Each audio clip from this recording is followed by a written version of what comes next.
En el nombre del Padre, y del Hijo, y del Espíritu Santo. Amén. Ave María Purísima, sin pecado concebida. Nuevamente juntos, amigos de la tele, con nuestros temas de fe católica.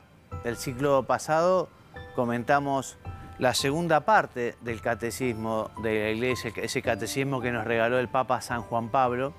Y hoy veremos la cuarta parte del catecismo que enseña sobre la oración cristiana. Pero recordemos, el catecismo tiene cuatro partes. La primera trata sobre el credo, que es la profesión de fe. Creo en Dios Padre Todopoderoso, creador del cielo y de la tierra, todos los artículos del credo. La segunda parte, el ciclo anterior, es la celebración del misterio cristiano, que se refiere a la liturgia y a los sacramentos. La tercera parte del catecismo, que es lo que llamamos la teología moral, se titula La vida en Cristo y trata justamente de estas cuestiones que tienen que ver con la persona, la sociedad y sobre todo una explicación de los 10 mandamientos de la ley de Dios. Y la última parte es la oración cristiana. Esta última parte tiene dos secciones diferentes. Primero, el catecismo habla de la oración en general y después comienza a explicar el Padre Nuestro, cada uno de los artículos de las enseñanzas del Padre Nuestro, ¿no? Y comencemos, en fin, el catecismo comienza con esta idea tan importante, ¿no? Saber qué es la oración. Y nos trae un texto magnífico de una santa importantísima, Santa Teresita del Niño Jesús, una teóloga, digamos, doctora de la Iglesia, ¿no? Que tenía un trato muy filial con Dios, un trato de hija a su padre, una confianza, un cariño. Y ella escribe y dice que para mí, dice Teresita, la oración es un impulso del corazón, una sencilla mirada lanzada hacia el cielo, un grito de reconocimiento y de amor, tanto desde dentro de la prueba como desde dentro de la alegría. Por eso la oración no es sencillamente recitar unos textos de memoria. Para hacer la oración no hace falta palabras prosopopéyicas, complicadas, difíciles. Para mí la oración es un impulso del corazón. O sea, la oración está vinculada con el amor, ¿no? Entonces, quien está enamorado quiere comunicarse con la persona que ama. Es más, cuando se conocen dos jóvenes, dos chicos, dos novios, dos nuevos novios, bueno, uno quiere saber todo del otro y quiere saber qué hace y dónde está y qué pasa que no tengo noticias. Bueno, la oración es un impulso del corazón que busca a la comunicación con Dios, ¿no? Y hay muchas maneras de comunicarse. Uno puede comunicarse hablando, puede comunicarse cantando, puede comunicarse escribiendo, puede comunicarse, no sé, viendo fotos también, ¿no? Y rezando por las personas que aparecen allí. En fin, tantas maneras de hacer oración. Por eso yo lo que te recomiendo es que, bueno, le pidas al Espíritu Santo que te vaya llevando por esos caminos de oración que tiene para vos, ¿no? Siguiendo con el tema de la oración como don de Dios, vamos a dar la definición que dice San Juan Damasceno, porque San Juan nos dice que la oración es elevación del alma a Dios o la petición a Dios de bienes convenientes. Efectivamente, todos estamos bastante acostumbrados a pedir, porque bueno, sabemos que Dios es Padre, porque sabemos que Dios nos quiere, porque sabemos que no estamos librados, digamos, a un destino cruel, sino que efectivamente el Señor gobierna con su divina providencia y por eso nosotros pedimos mucho a Dios y a Dios le gusta que le pidamos, porque también estamos manifestando nuestras necesidades, pero también es importante ser agradecido, A veces el Sagrado Corazón de Jesús, por ejemplo, el Señor se queja, ¿no?, de la ingratitud de los hombres, que no hacen oración, que no lo tienen en cuenta o que solo piden y se olvidan de agradecer. Nos pregunta el catecismo y te pregunta a vos, cuando haces oración, ¿desde dónde hablas? ¿Desde dónde hablas cuando rezás? ¿Desde la altura de nuestro orgullo y de nuestra propia voluntad o desde lo más profundo, como dice el Salmo, de un corazón humilde y contrito es un requisito importantísimo de la oración, ¿no? Para la oración, la humildad de saber quién es Dios, quiénes somos nosotros, ¿no? La humildad, como dice Santa Teresa de Jesús, es andar en verdad, ¿no? La humildad es la verdad, es saber quién es Dios, quiénes somos nosotros, qué es lo que Dios puede, qué es lo que no podemos hacer nosotros, ¿no? El Señor justamente acoge a los humildes, en cambio rechaza a los soberbios, a los que se creen que pueden todo, que no necesitan de Dios, ¿eh? Por eso decimos, la humildad es la base de la oración. ¿Te acordás aquellos dos que habían subido a rezar al templo? Cuenta la Escritura que es una parábola de Jesús, ¿no? Uno estaba en primera fila y decía, te doy gracias, Señor, porque pago el diezmo, porque, bueno, faltaba decir que porque soy un fenómeno, ¿no? Y humilla al otro, porque no soy como este publicano. El otro estaba en el último banco rezando sin tener la capacidad de elevar la mirada. Bueno, ¿qué dice Jesús? Bueno, el que salió justificado fue el publicano, el humilde, el sencillo. En cambio, aquel soberbio no hizo oración, hizo un monólogo, ¿eh? Entonces, nosotros no sabemos pedir como conviene, nos dice San Pablo, lo recuerdas en la carta a los romanos. Por eso también decirle al Señor cuando le pedimos, si esto me conviene, si esto es lo mejor, si esto me ayuda a mi santificación, o si rezo por otra persona, la oración de intercesión. También nosotros pidamos, pero siempre aceptando la voluntad de Dios.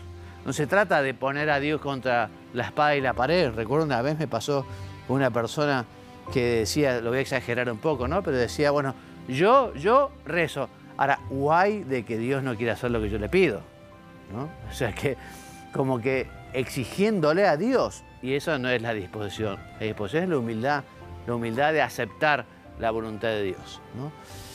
San Agustín nos dice que la humildad es una disposición necesaria para recibir gratuitamente ese don de la oración.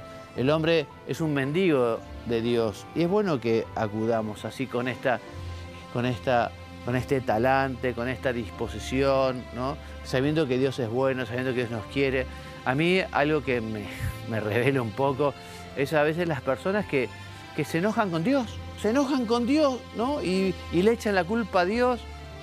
Con lo bueno que es Dios, con lo mucho que nos quiere, con lo cerca que está, enojarse con Dios es un despropósito. Y además es no conocer la realidad de las cosas.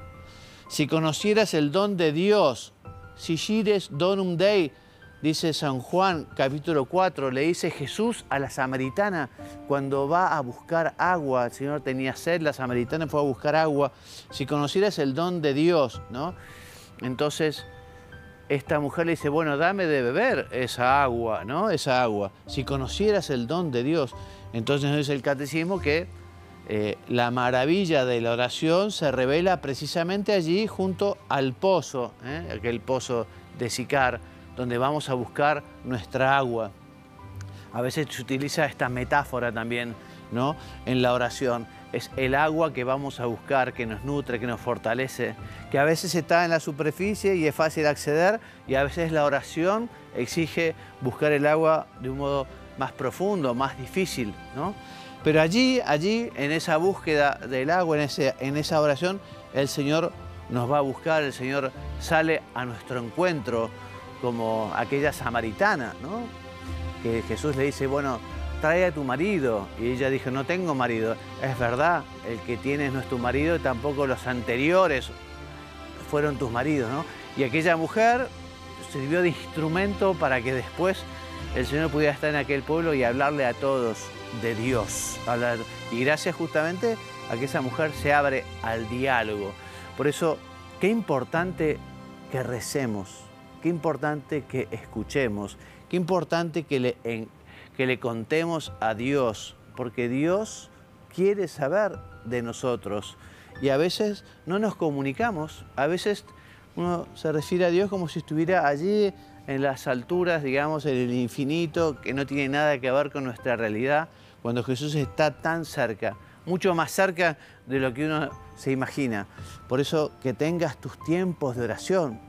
Habitualmente el cristiano comienza por la mañana, agradeciendo la mañana que comienza y pidiendo ayuda para vivir bien ese día. Termina por la noche también, agradeciendo por el día que pasó, haciendo un poco de examen de conciencia.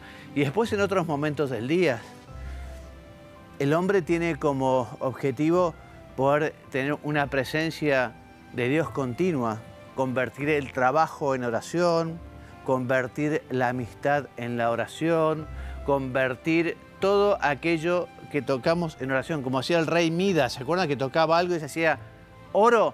Bueno, nosotros lo convertimos en oración, porque lo hacemos por Dios, lo hacemos para Dios, lo hacemos con Él, ¿no?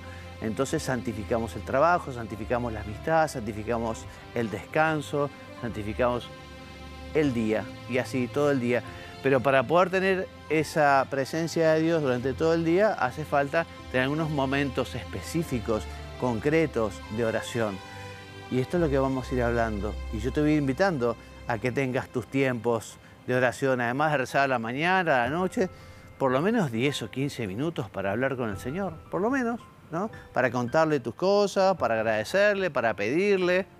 Quizás le puedes escribir una carta, como así a veces una niña de 15 años o un chico puede tener su diario, ¿no? Querido diario, hoy, bueno, le podemos escribir a Jesús: querido Jesús, hoy empiezo este día, va a ser un día difícil porque tengo este asunto, este otro, te pido por esta cuestión o por aquella otra. Y nosotros vamos hablando, le vamos comentando al Señor nuestras cosas, ¿no?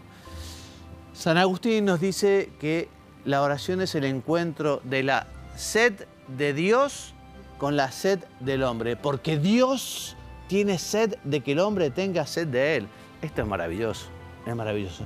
O sea, Dios nos primerea, ya lo vamos a ver porque lo dice en varias oportunidades. Dios es el que da el primer paso. La oración en el hombre siempre es respuesta, porque Dios es el que nos tiende la mano, Dios es el que se quiere comunicar con nosotros, Dios es el que tiene sed de que nosotros tengamos sed de Él. Hoy le podemos pedir: Señor, ayúdame a que sea creciente esta sed de querer estar con vos, de querer compartir. Por eso vamos a acudir a hacer el esfuerzo, también ya lo veremos más adelante, ¿no? La oración es combate. Uno no reza solo cuando lo siente, no solo cuando tiene ganas, no solo cuando está motivado, sino que también uno a veces se le hace difícil la oración porque pasa por un momento de aridez o porque, bueno, nos puede atacar un poco la pereza, la dejadez. Entonces habrá que poner más lucha, combate, dice el catecismo. Respecto de nuestra oración de petición, como te decía, paradójicamente es una respuesta, porque Dios nos está invitando. Es una respuesta de amor a la sed del Hijo único, porque Jesús justamente es el que desea estar cerca nuestro, desea ayudarnos. Veamos ahora un poquito la oración como alianza. ¿A qué te suena alianza? Alianza te suena a contrato, unión, la alianza matrimonial, por ejemplo, una alianza, un acuerdo, una alianza entre países, ¿no? Entonces, la oración como alianza, porque efectivamente aquí hay dos partes, ¿no? El Señor, Dios, que nos invita a la oración y nosotros que tenemos que responder a ese llamado que nos hace para poder crecer, para poder conocerlo, para poder amarlo. ¿De dónde viene la oración del hombre? ¿De dónde viene? Bueno, más de 1000 veces la Biblia habla del corazón. La Biblia habla del corazón. Y el corazón en la Biblia es lo más profundo que tiene el hombre. Es justamente lo que mejor lo caracteriza, ¿no? Es el lugar de la verdad. Allí donde elegimos entre la vida y la muerte. Es el lugar del encuentro, es el lugar de la alianza. Hemos dicho, la oración es una respuesta de amor. Por eso justamente la invitación es a enamorarnos del Señor. Y esto es un círculo virtuoso. La oración nos ayuda a enamorarnos y nos vamos a enamorar en la manera que tratemos a Dios, que hablemos con Él, que le pidamos ayuda. Entonces la oración cristiana es una alianza entre Dios y los hombres en Cristo. ¿Te acordás la alianza con Abraham? yo seré tu Dios, tú serás mi pueblo, le promete una gran familia, ¿no? Y Dios se compromete con Abraham y Abraham se compromete a ser fiel a Dios. Esa acción de Dios y del hombre que brota del Espíritu Santo y de nosotros. Bueno, vamos a ir al corte y después retomaremos con el tema la oración como comunión.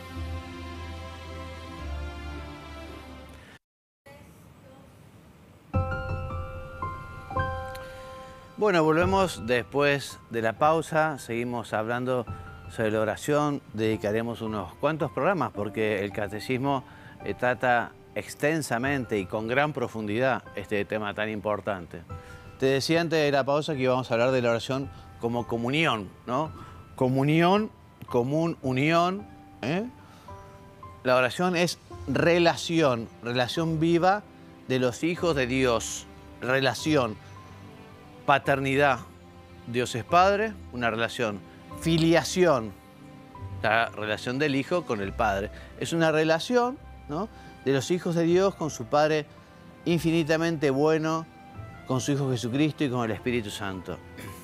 Quizás esto también nos puede ayudar a pensar, bueno, ¿cómo es mi vida de relación con la gente que Dios nos ha puesto cerca, ¿no?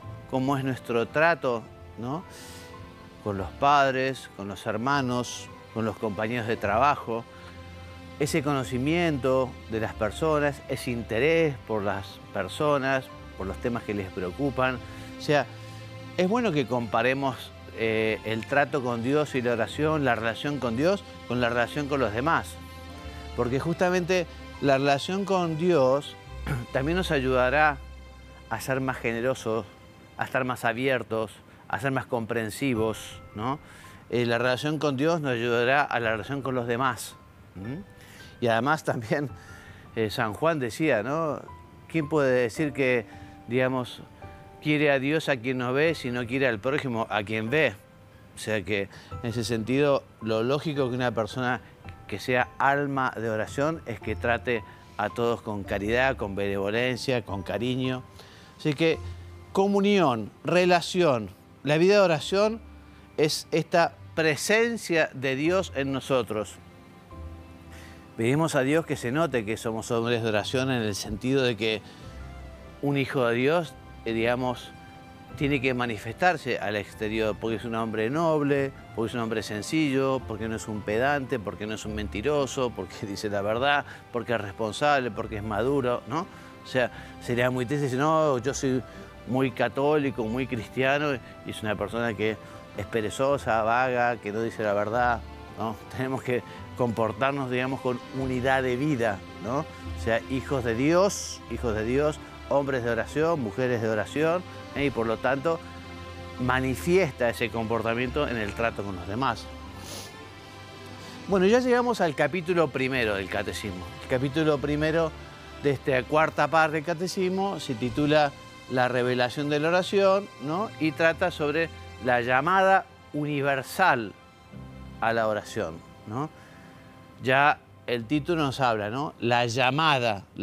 ¿Te acordás que te decía que la oración es principalmente acción de Dios? Es el hombre el que responde a esa invitación. O sea que Dios llama a la oración, Dios llama a la comunión, Dios llama a esa relación personal, ¿no?, desde el momento de la creación. Porque Dios nos creó capaces de Dios, no como una roca, no como una planta, no como un animal que no tiene posibilidad de comunicarse con Dios. El hombre es imago Dei, imagen de Dios, y justamente esta espiritualidad es lo que nos permite esa comunicación, ese amor, esa relación. O sea que desde el principio Dios nos creó así, y además nos creó hijos y no nos creó esclavos, ¿no? Gracias Dios por ser imagen tuya, y también que realmente se note. Es una pena que después del pecado original, después de ese primer pecado de Adán y Eva, esa imagen de Dios en el hombre de alguna manera se desdibuja un poco, ¿no? Porque antes era mucho más cercana, mucho más amable, mucho más amorosa. Después del pecado el hombre cae en un gran desorden, entonces todo es más difícil y el trato con Dios y el trato con los demás se ve tremendamente afectado, ¿no?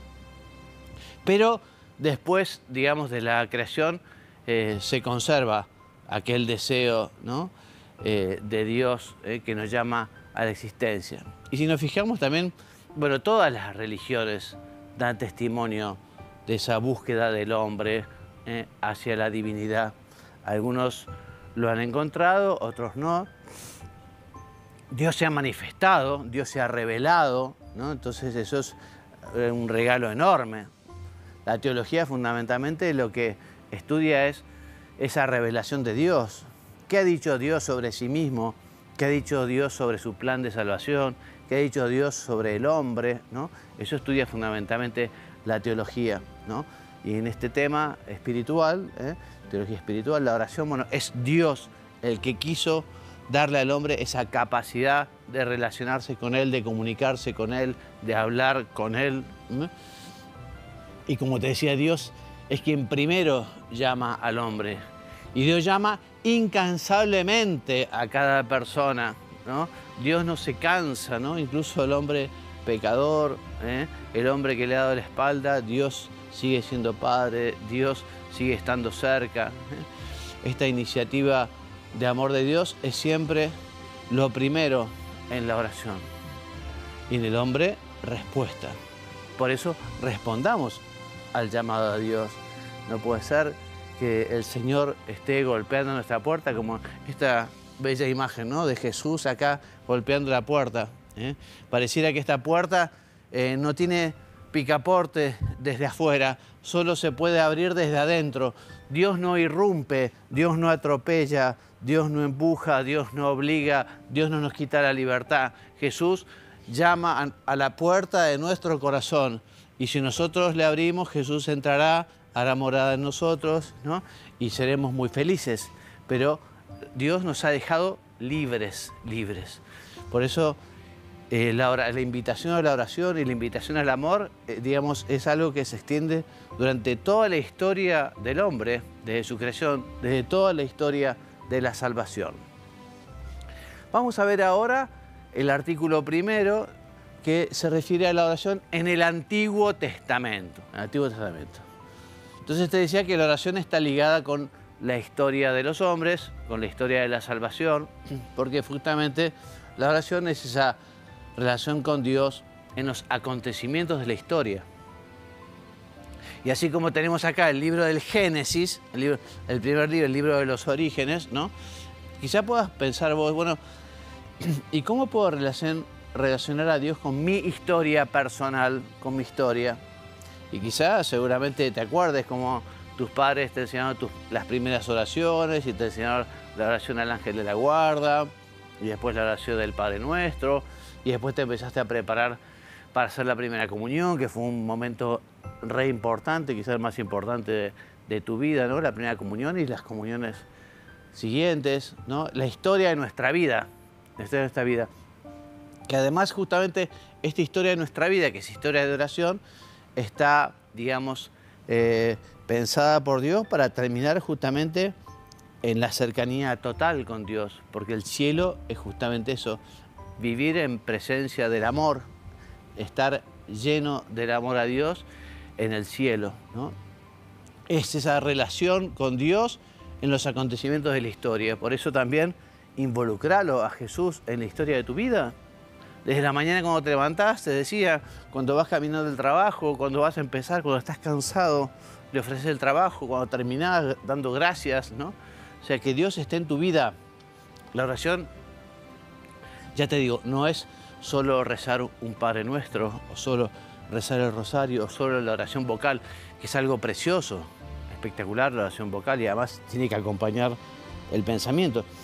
La oración es la vida misma. La vida misma, la historia personal de cada uno que se transita, ese camino, todos somos peregrinos, este es un itinerario de la mano del Señor, junto a Él. La creación, fuente de la oración.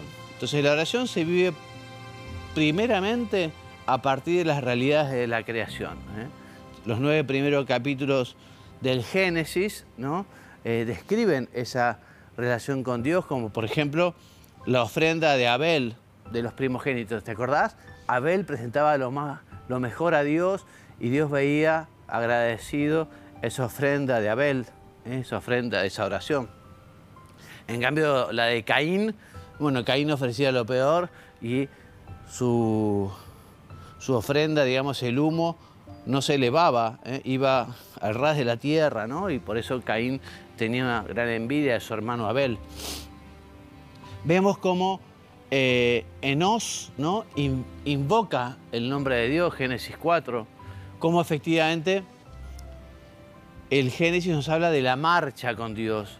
Esto que yo te decía, la vida del hombre es camino, la vida del hombre es un itinerario.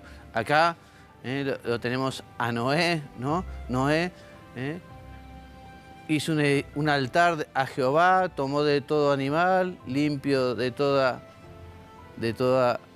purificación, lo ofreció como holocausto, como sacrificio, ¿no? Noé es agradable a Dios, que lo bendice a través de toda la creación. Y así vamos viendo diversos personajes importantes. Muy importante, ya lo hemos dicho, es Abraham.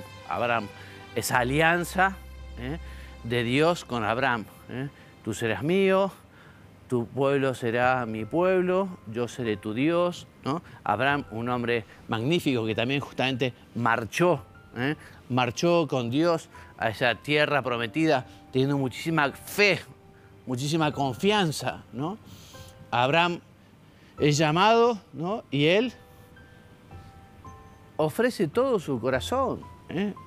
Abraham obedece, se somete, confía. Esa obediencia del corazón a Dios que llama es esencial en la oración.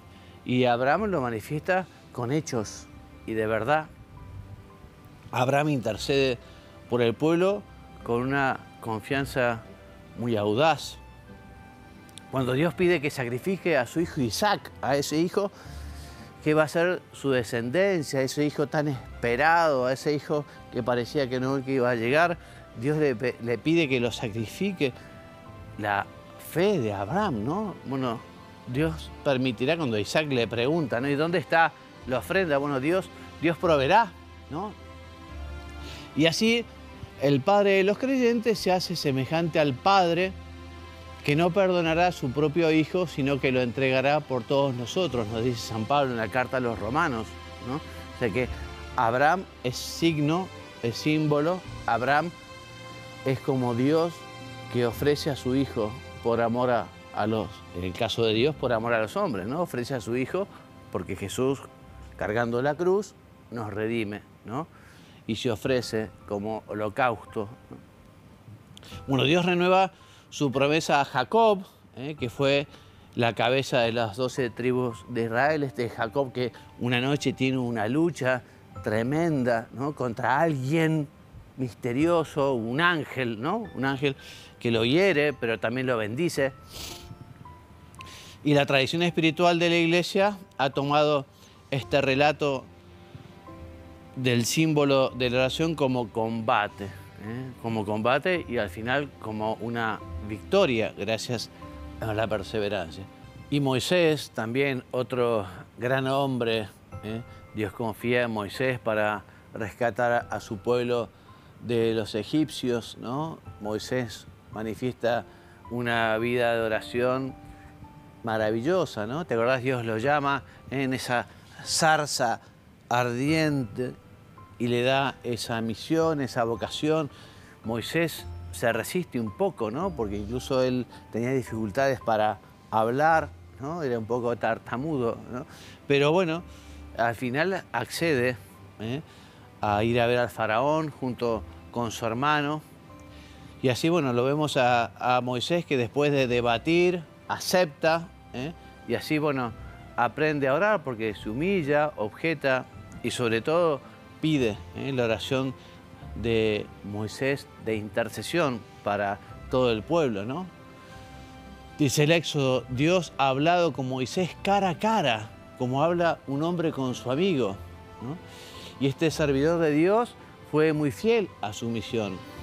Habló con Dios frecuentemente y durante largo rato, a veces subiendo a la montaña para escuchar a Dios, para implorarle, luego bajando de la montaña para manifestar al pueblo eso que había recibido de Dios, ese mensaje, ¿no? Y esas tablas de la ley, por ejemplo, algo tan importante, los mandamientos.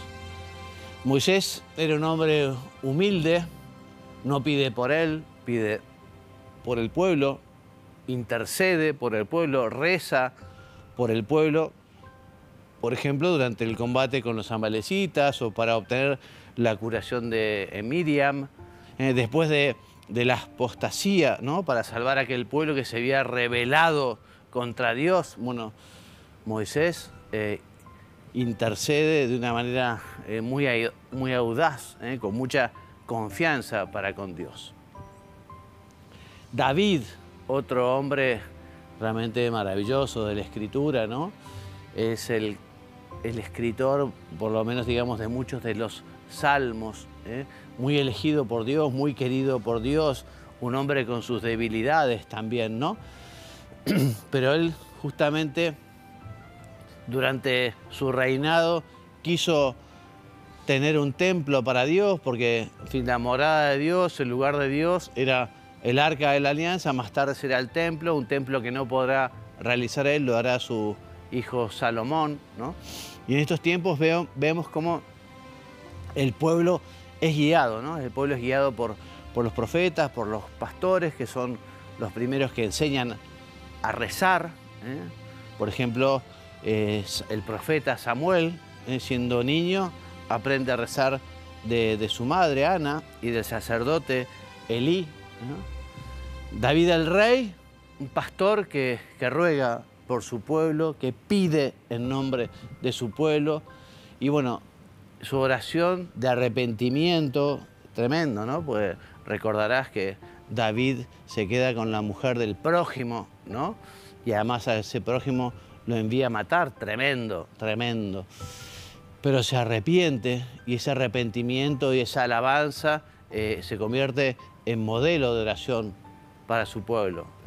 Es una oración que es adhesión fiel a la promesa divina, que es confianza también, amante y alegre a Dios, ¿no?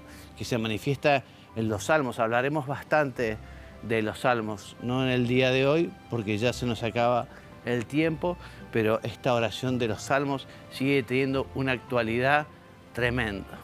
Aquí dejamos con la enseñanza, digamos, de David, que reza por su pueblo. Dejamos también la petición a este hombre, este santo varón, para que nosotros podamos también reconocer nuestros errores, nuestra maldad, nuestro trato triste con Dios, pedir perdón, inclinarse, ¿no? Él lo hacía de un modo muy poético, como son los salmos, ¿no? Por eso te recomiendo también que tu oración con los salmos, pero ya hablaremos de esto en el próximo programa. Así que me despido recordándote que estos programas los vas a encontrar en YouTube, en una lista de reproducción que tiene la tele, que se llama justamente Temas de Fe Católica. Entonces hasta la semana que viene, si Dios quiere, que Dios te bendiga y te haga muy santo. Amén.